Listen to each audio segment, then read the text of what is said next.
Assalamualaikum warahmatullahi wabarakatuh. Masih sepi. Assalamualaikum warahmatullahi wabarakatuh.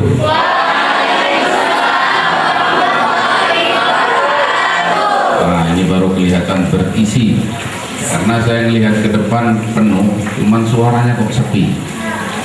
Baiklah, kita bersyukur kehadirat Allah Subhanahu wa taala, Bapak-bapak, Ibu-ibu sekalian.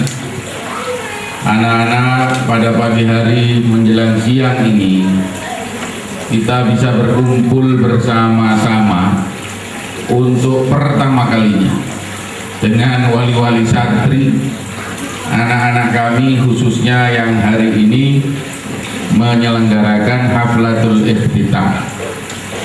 Ini kesyukuran yang luar biasa, dikarenakan kalau tidak ada momen ini, mungkin untuk hadir secara bersama wali-wali santri di pesantren ini itu hampir tidak mungkin disetel waktunya, karena banyak kesibukan dan aktivitas di rumahnya masing-masing.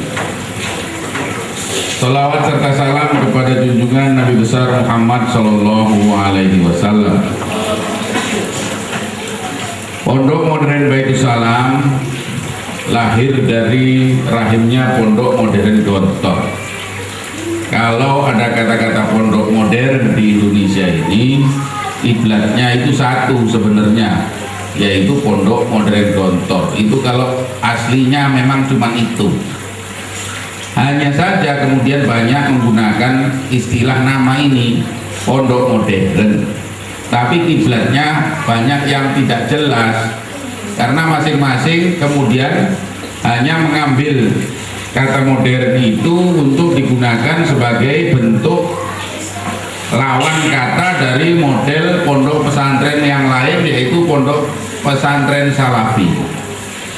Karena pesantren di Indonesia ini ada dua pembagiannya, yaitu modern dan salafi. Modern adalah sistem, modern adalah penerapan pembelajaran yang ada di dalam pondok itu. Nah, yang berkiblat ke Pondok Modern Gontor, pondok-pondok modern itu menerapkan sistem dan cara mendidik belajar seperti yang ada di Pondok Modern Gontor. Sedangkan yang lain mungkin ada yang menggunakan istilah pondok modern, hanya saja kiblatnya mungkin dibuat sedemikian rupa sehingga sekarang ada banyak variasi pondok pesantren. Ada yang pondok pesantren itu pesantren teknologi, ada yang pondok pesantren itu pesantren ngurusi pertanian, macam-macam. Ada pondok pesantren yang kemudian modern itu menampilkan fisik bangunan yang wah demikian rupa, ya. Sehingga ada sekarang juga pondok yang posisinya itu di apartemen di Jakarta ini, dengan kondisi fasilitas dan sarana prasarana seperti hotel berbintang. Bapak-bapak, ibu-ibu yang dirahmati Allah, modern di bahasa Pondok Modern Gontor adalah sistem cara belajar yang tidak sama seperti sistem dan cara belajar di Pondok Salafi. Kalau di Pondok Salafi tidak mengenal istilah kelas. Ada di sana semua murid itu bisa masuk, mulai dari yang paling muda sampai yang paling tua. Tidak diatur dengan sistem klasikal. Mereka belajar dengan sistem sorogan. Murid datang mengaji masing-masing kepada ustadz, pada kiai, pada gurunya masing-masing, dengan disiplin ilmu yang tentunya rata-rata kalau di Pondok Modern Salafi hanya ilmu-ilmu Islam turus Islami atau ilmu-ilmu agama, kalau sekarang orang mengatakannya seperti itu. Sebenarnya ilmu agama ini istilah yang diciptakan oleh orang lain, karena mereka membajak ilmu-ilmu kita dan mengatakan itu ilmu bukan agama.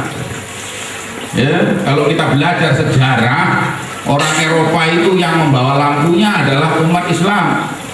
Ketika kerajaan Islam itu berhasil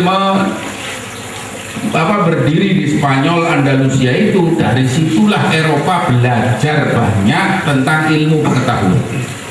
Hanya aja dibaca, seperti matematikanya, fisikanya dan sebagainya itu dibaca, dikatakan itu ilmu pengetahuan umum. Padahal itu bukan ilmu pengetahuan umum, itu adalah bagian ilmu agama Islam. Orang mengenal penemu pesawat itu sekarang Wilbur bersaudara. Padahal yang pertama kali belajar terbang itu adalah ilmuwan Islam, Ibnu Arashi namanya, di kerajaan Andalusia itu. Dia bikin dari bulu-bulu burung, kemudian dia coba terbang berkali-kali sampai kakinya patah-patah karena eksperimennya. Dan ini kemudian diwariskan ilmunya kepada seterusnya. Karena Islam tidak mengenal hak paten. Kalau orang Barat karena merasa menemukan sesuatu, dia patenkan bahwa itu punya dia. Kalau nanti ada orang mengambil, harus sepengetahuan dia, izin dia, kemudian harus membayar. Sementara Islam mengenal sistem ilmu itu adalah suruh membagikan saja. Pokoknya yang namanya ilmu pengetahuan itu kalau dibagikan jatuhnya jadi amal jariah yang bagi pemiliknya tidak terputus meskipun dia sudah nggak ada. Itu sebabnya ilmuwan Islam dulu nggak pernah pilih-pilih siapa muridnya. Mau yang Nasrani, mau yang Yahudi, yang Muslim, semua dididik sama di kerajaan-kerajaan Islam masa lalu. Nah, Al-Jabar sendiri itu adalah ilmuwan Islam. Matematika itu bapaknya, angka nol dan lain sebagainya, penciptanya adalah orang Islam. Ya, Al-Jabar itu motivasinya apa? Motivasinya karena lillahi ta'ala yang tadi, karena dia melihat dalam Islam itu ada ilmu waris. Untuk memecahkan kesulitan supaya mewariskan harta dan lain sebagainya itu tepat bagiannya, Al-Jabar termotivasi dari situ sehingga dia merumuskan, menemukan angka yang sekarang kita gunakan 1, 2, 3 dan 0. Tekan dulu. Nah, ini dibaca, mereka mengatakan ini angka Latin, padahal ini angka Arab. Sementara angka Arab yang kayak di Quran itu 1, 2, 3 itu angka India malah, bukan angka Arab. Dan Al-Jabar sendiri mengatakan itu India. Kalau orang Islam itu ngaku ilmunya dari mana, itu angka mana? Angka India. Angka Arab mana? Yang 1, 2, 3 yang kita pakai di Indonesia itu angka Arab. Tapi untuk merubah kebiasaan lama orang Arab, menggantinya ke angka temuan Al-Jabar ini tidak mudah. Maka orang Arab tidak pernah merubah penggunaan angka India itu sampai sekarang. Nah, temuannya Al-Jabar sendiri kemudian banyak digunakan angka-angka ini oleh orang-orang Barat, sehingga mereka mengatakan itu angka Latin, padahal angka Latin yang benar itu adalah angka Romawi yang payah dipakai, yang ada simbol-simbol 1, 2, yang berdiri 2, kalau 3 ya 3, kalau 4 itu 1 sama P dan seterusnya. Karena itu hitungnya payah sekali. Itulah aslinya angka. Al-Jabar tidak pernah disebut, Ibnu Sina yang pakar kesehatan tidak pernah disebut. Semua ilmu-ilmu agama kita itu dibaca, kemudian diberi nama dengan nama lain, disebut ilmu pengetahuan umum. Sehingga orang yang belajar itu dikatakan bahwa dia belajar ilmu umum, bukan belajar ilmu agama. Padahal induk dari semua ilmu pengetahuan adalah Al-Quran. Selain Al-Quran tidak ada kitab suci yang membahas, berbicara masalah ilmu pengetahuan.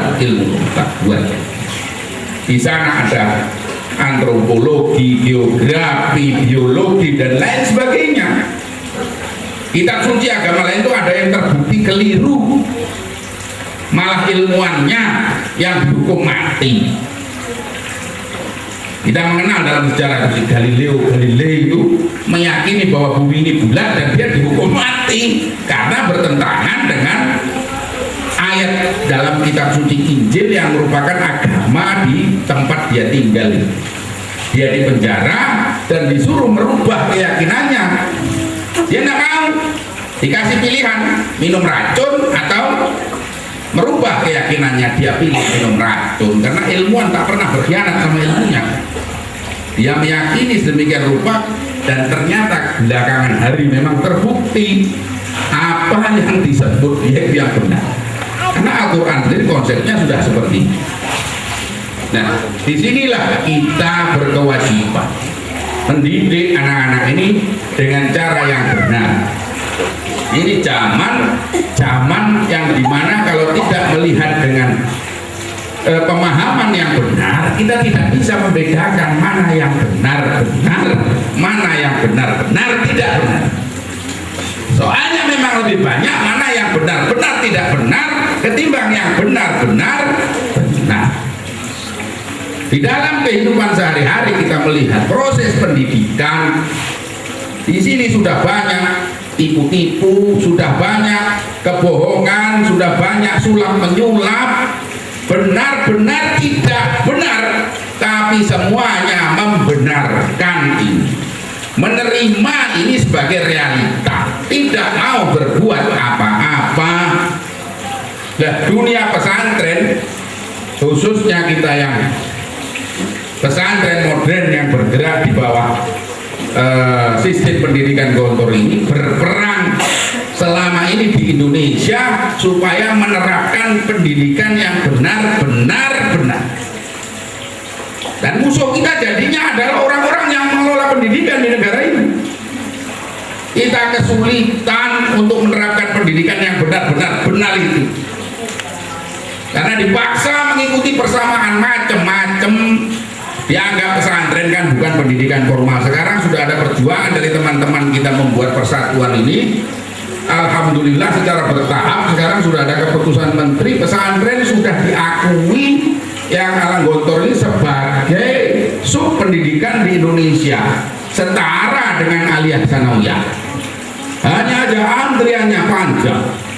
Baru ada 19 teman-teman itu yang lolos dari perangkap aliyah sanawiyah persamaan ini. Sekarang 19 tahap pertama kemarin, sehingga tidak perlu lagi mengikuti aliyah sanawiyah. Ijazahnya itu sudah sama nilainya dengan ijazah aliyah sanawiyah. Kalau Gontornya sendiri sudah lama, sejak tahun 2003. Lamanya juga belum lama, 2003, mengingat dia berdirinya tahun 1927.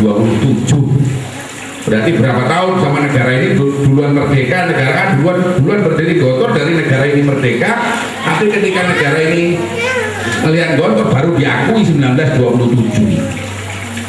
Prosesnya butuh bertahun, karena kita harus membuktikan kebenaran itu di masyarakat. Lembaga pendidikan lain tidak merasa perlu membuktikan kebenaran, karena mereka hanya berpedoman hasil dari pendidikan adalah kertas ijazah sebagai bukti bahwa anak itu sudah lulus dari pendidikan tertentu. Padahal di situ kebohongannya luar biasa kalau nanti dipraktekkan ke masyarakat. Nah, cilakanya lagi, sistem penilaian seperti ini tidak atau menutup kemungkinan untuk penilaian lain yang penting, bahkan yang paling penting dari unsur pendidikan itu sendiri. Akhlak tidak dinilai, tata krama tidak dinilai, kemampuan anak tidak dinilai, kecerdasan anak yang bervariasi itu tidak dinilai. Padahal manusia itu terlahir dengan banyak kecerdasan. Yang dinilai cuma satu, kecerdasan IQ. Itulah yang hasil dari ujian nasional dan lain sebagainya itu, yang angkanya dituangkan di atas ijazah. Padahal kecerdasan sendiri menurut ilmuwan itu ada 8. Kalau kayak Aderai yang badannya berotot itu cerdas fisiknya. Orang dengan cerdas fisik ya hidup dengan kecerdasan fisiknya, diasah fisiknya ya cerdas. Coba saya ini Aderai ototnya, siapa yang sanggup di sini? Tidak ada. Lah, kalau ada yang pinternya umpamanya ini yang kerja-kerja kayak gini ya kan, ini namanya orang cerdas space, cerdas ruang. Itu bisanya jadi desainer, jadi tata busana, itu cerdas ruang. Kalau dia ada di situ, ruangan sekitarnya jadi bagus. Dia nengok bukti bukit kok besok jadi hotel berbintang 5, padahal bukitnya di tengah padang pasir kayak di Texas sana di kota Judy jadi. Itu orang cerdas ruang. Kalau ditanya dia hafalan ya nggak bisa, pasti kena setrap itu orang. Ketika penilaian hanya tertuju pada satu materi saja, seorang anak seringkali diponis bodoh ketika dia sudah tidak mampu di penilaian itu, lupa bahwa karunia Tuhan yang lain ada pada sisi yang lain, sehingga orang tua semua masyarakat menghakimi, mengatakan bahwa ini tidak cerdas, anak ini bodoh, isone mong gawe kerja nang omah, gak usah sekolah dan lain sebagainya. Nah, disinilah kekeliruan. Maka pondok modern itu menawarkan seluruh macam kecerdasan itu. Kalaupun ada penilaian melalui ujian, tapi penilaian yang lain juga tetap dibuka supaya anak-anak mengenali diri. Walikulli syai'in maziyah. Tiap sesuatu itu ada kelebihannya. Jangan bilang orang lain punya kekurangan karena kita tidak tahu kelebihannya. Yang benar kita tidak tahu kelebihan orang lain, meskipun itu anak kita sendiri. Kalau ada penyanyi bilang bakatnya bisa nurun sama anaknya, bohong. Kenapa saya bilang bohong? Lah bakat dia nurun dari mana? Nanti dia bilang sama kakeknya, lah kakeknya dulu nurun dari mana? Ketemu nanti kakeknya suatu hari tukang batu, tukang pikul. Nah kalau gitu kakek yang pertama dapat bakat nyanyi jadi tukang pikul itu punya cocok. Gak nurun berarti kan? Nah, ini menunjukkan bahwa tidak ada dosa warisan menurut keyakinan kita, sama persis tidak ada keahlian warisan. Yang ada itu adalah keahlian yang dididikkan, keahlian yang disemaikan, keahlian yang diasah, maka dia jadi ahli.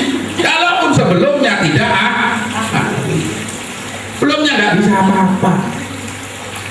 Maka ini tugas persemaian. Kuliatul Muallimin itu namanya juga persemaian guru. Kenapa yang dipilih kok guru? Karena cara menyemai yang paling bagus adalah dengan cara berdiri di depan. Sebaik-baik cara belajar adalah mengajar. Maka coba kalau anak-anak ini nanti punya bakat apa aja, dilihat dan dicoba disalurkan bakat. Zaman ini zaman yang benar-benar tidak benar, ini kelihatan benar. Banyak sekali yang keliru memilih sekolah lanjutan.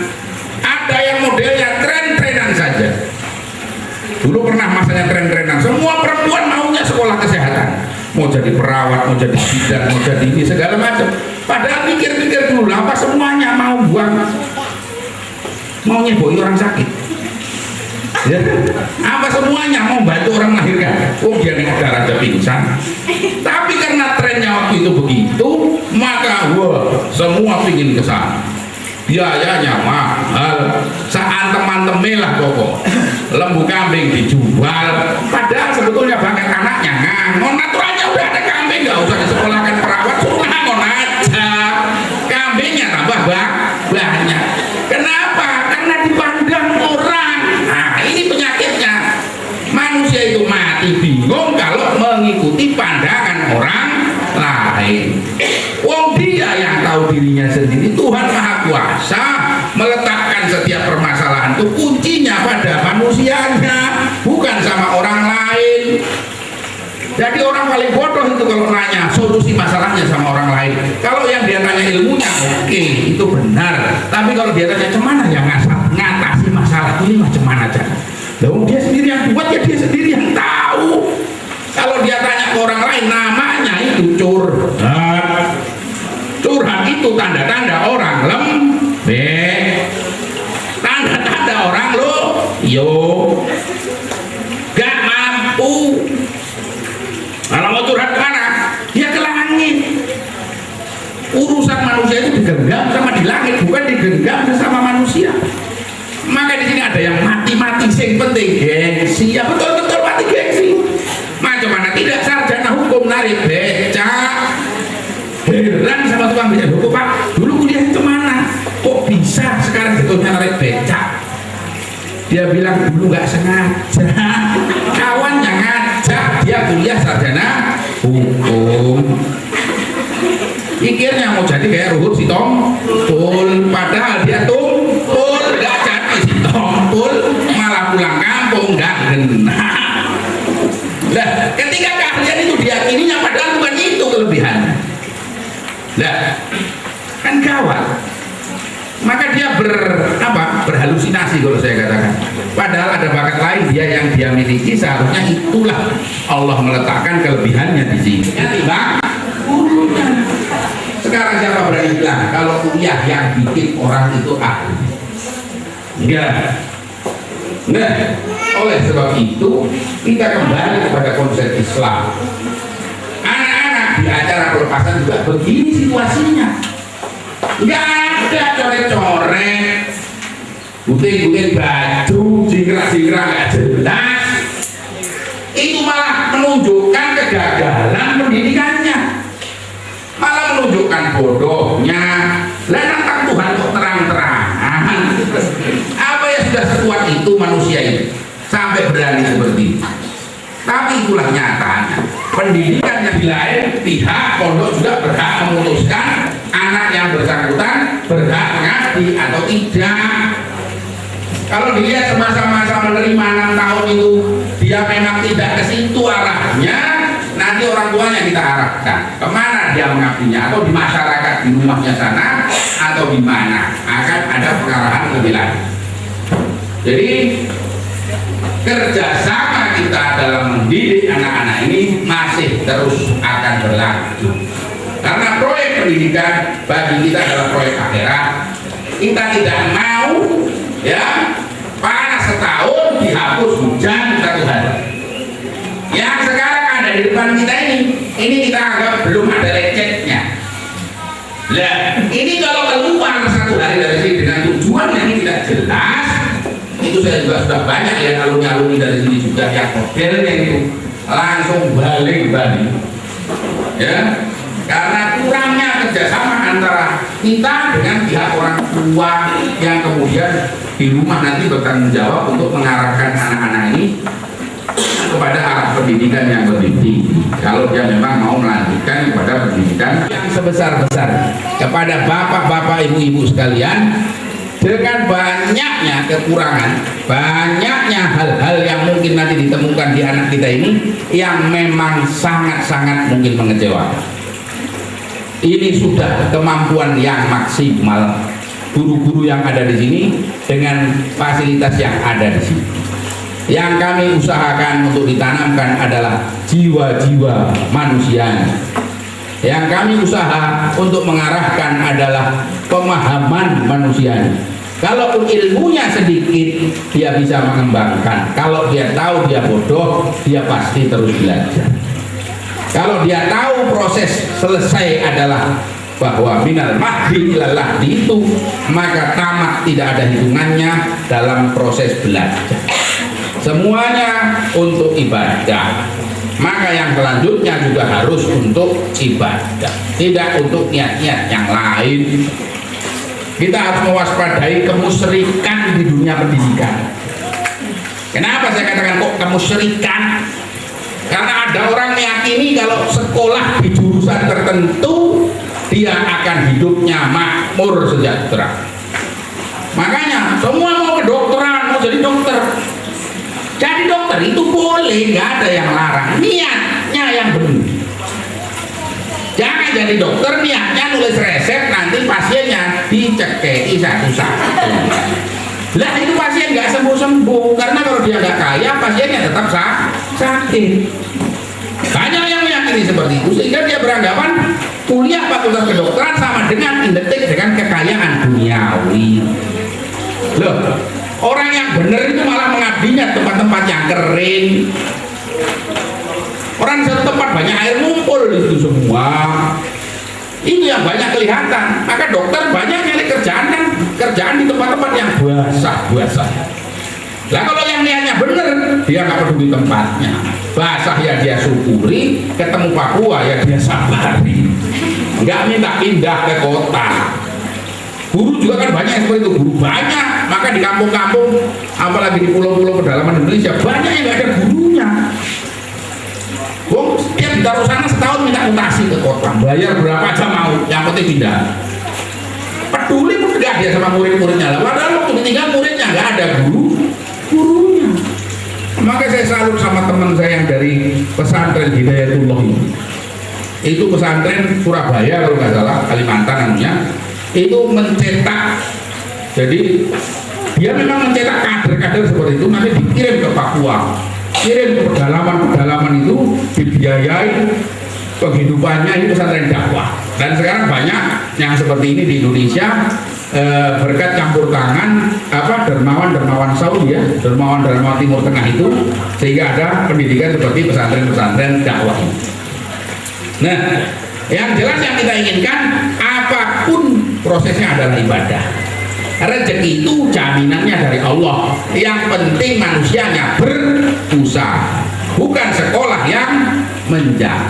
Jangan keliru ke sini. Bertahun-tahun kita bersama mendidik anak-anak kita ini. Meski secara fisik kita jarang bertemu, saya yakin di dalam doa-doa ibu-ibu dan ayah bapak-bapak sekalian, dengan guru-guru yang ada di sini, dengan kami ketemu dalam mendidik anak-anak.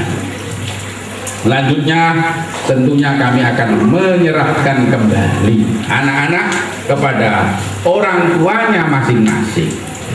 Oleh sebab itu kami berpesan kepada anak-anak sekalian, ada satu riwayat dalam hadis Bukhari itu yang mengatakan, celakalah 3 kali. Siapa yang celaka itu? Orang yang menemukan ayah ibunya masih ada sampai tua, kemudian dia nggak bisa masuk surga.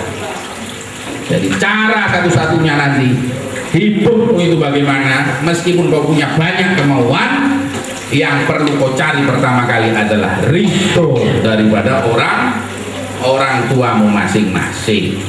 Jangan menyusahkan ya, karena orang tua ridhonya adalah ridhonya Allah. Jangan pakai logika di dalam menyikapi hukum-hukum Tuhan. Makanya selalu ayatnya ya ayyuhalladzina amanu.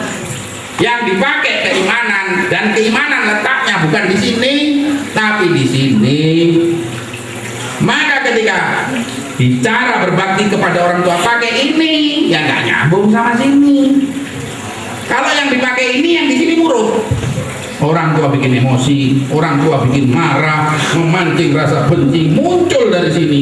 Kalau kita memakai logika yang dapat saya sampaikan, kurang lebihnya mohon maaf. Pada anak-anak saya pesankan seperti yang saya sudah pesankan, nggak bisa lagi diulang-ulang karena akan banyak sekali. Yang perlu diingat adalah sekarang carilah ridhonya orang tua. Maka program pengabdian juga sangat menentukan adalah dari orang tuanya masing-masing. Billahi taufiq wal hidayah. Assalamualaikum warahmatullahi wabarakatuh.